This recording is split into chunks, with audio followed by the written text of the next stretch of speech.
បាទនេះគឺជាឧបករណ៍កំណត់សម្ពាធសាំងនិងនាឡិកាមើលសម្ពាធសាំងហើយឧបករណ៍នេះគឺ universal មានន័យថាយើងដាក់ឡានអីក៏បានប៉ុន្តែត្រូវការកែច្នៃឧបករណ៍នេះគឺខ្ញុំចង់ប្រើតែនាឡិកាបោះមើលសម្ពាធសាំងក្នុងឡានរបស់ខ្ញុំទេ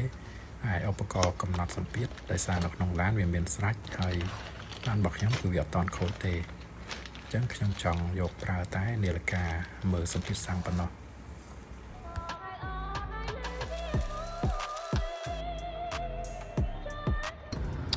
បាទនេះគឺជាតរងសាំងរបស់វាប្រឡងចាប់ចូលទៅប៊ិចសាំងហ្នឹងហើយខ្ញុំចង់ដាក់នាឡិកាពីលើហ្នឹងអញ្ចឹងខ្ញុំត្រូវទិញនេះដោយសារវាអត់មានប្រឡងត្រូវគ្នាអញ្ចឹងខ្ញុំត្រូវច្នៃខ្ញុំខ្ញុំស្វានប្រហោងពីលើនេះមួយហើយខ្ញុំ